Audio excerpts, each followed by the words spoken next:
She works as a voice specialist, speech pathologist at UVA's Voice Center. She has a specialization in singing health and is a certified master teacher in the Still Voice Training Method. Joanna has been teaching voice for 15 years, and she is also an experienced performer. Her interests include kayaking, hiking, and her puppy Milo. Please welcome first-time storyteller, very brave storyteller, Joanna Lott.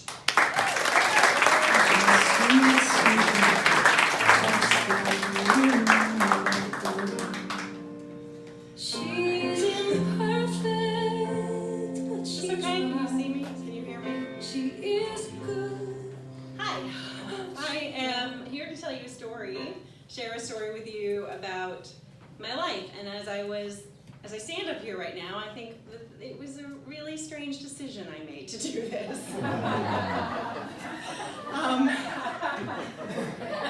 But it's also really exciting. So anyway, 3 years ago, I'm driving down the road. I'm on the way to Pittsburgh, Pennsylvania, for a voice conference. And the first time I'm going to be presenting among my peers as an expert in voice.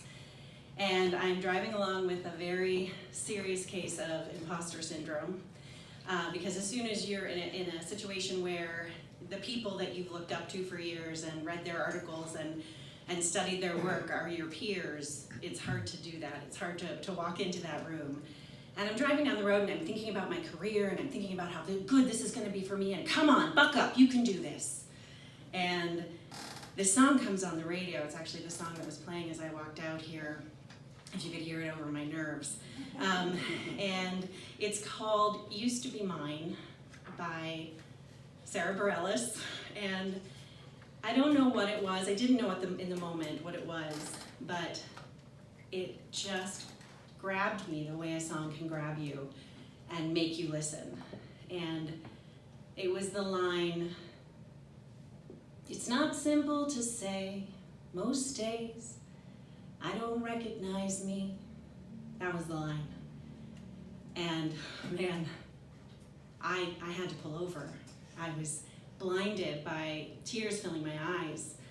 And I had to sit and listen to this song. It was so beautiful. But I didn't understand why it was affecting me like this. Like, yeah, I'm nervous and maybe it's just getting to me because I'm nervous, but it's like, what the fuck is this? Like tears streaming down my face. And the next one that just, when you're like, I'm so glad there's no one here to see this, sobbing on the side of the road in Front Royal, Virginia. The line was, "If I'm honest, I know I would give it all back for a chance to start over and rewrite an ending or two for the girl that I knew." So that was the line that I think started to sink in and make me think, I get this, I get what this is. I don't recognize me. Who does, right? When you reach 47, 48, whatever I am, it's hard. There's always, I feel like there's this moment you look in the mirror and you go, oh, that's right. Yeah, that's what we're working with now. But there was this girl that I knew whose ending I didn't get to rewrite. And it was me, of course. I'm the girl. And I was in my early 20s. I moved to New York City to be a singer. And not just to be a singer, but to be a Broadway star, like you do.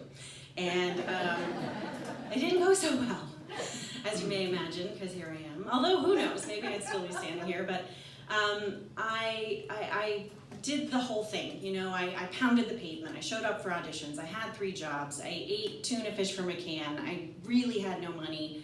I lived in a basement with a whole bunch of water bugs. It was disgusting, and I was living the dream, for sure. I reached a point after a year where I thought, man, I don't think I can do this anymore. There's just, why did I do that? Why did I even move here? And I went to this audition, and everything, I thought, wow, everything just turned around. It went so well. And they loved me. And I thought, okay, so this is why. This is where it all turns around, and I get my big break. They just loved me. So I'm walking out of the room, and the next person's walking in, and she's as all auditions were, as the next person walks in, it's a skinnier, prettier version of you, because that's New York. That's how competitive it is. And at least that's how New York isn't when you're in Joanna land, when you're in my brain. And my prayer was always, please be less talented, please be less talented. And they often weren't less talented. So I saw her walk in. It didn't really make my hope crumble too much. And then they called me back in, which was really weird, because you don't go back in when someone else is in the room. And they had me do it again, the whole audition. I was like, oh, they just can't get enough of me, so here I go. I did it again. They said, great, thank you so much. We can't wait to work with you. I was like, damn, this is amazing. And as I'm walking out the door, I hear them say to Skinnier Prettier, who's standing at the back of the room, do it like that. Yeah. So I can be a little naive. I had my heart sort of went from my chest to my throat and then back down again. I was like, no, this is okay.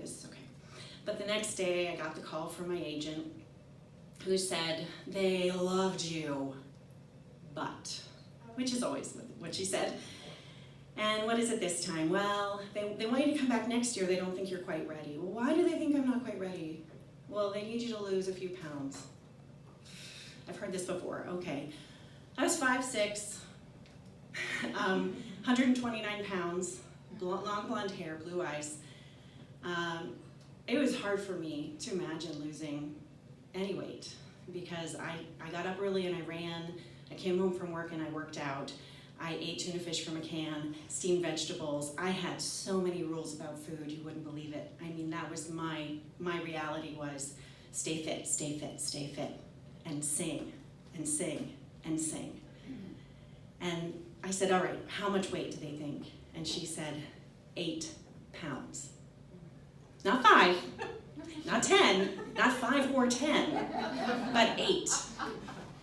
Such a specific and yet arbitrary number. 129 minus 8 is 121 pounds. I couldn't do that.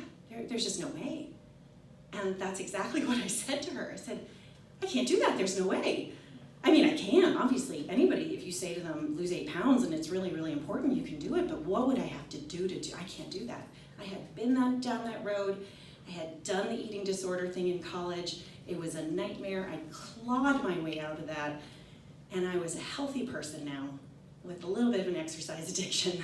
But I just couldn't do it. And I don't know if it was a rare moment of self-care that I said no. I think it was probably more just defeat and fear and defeat, really. And she dropped me. So I no longer had an agent.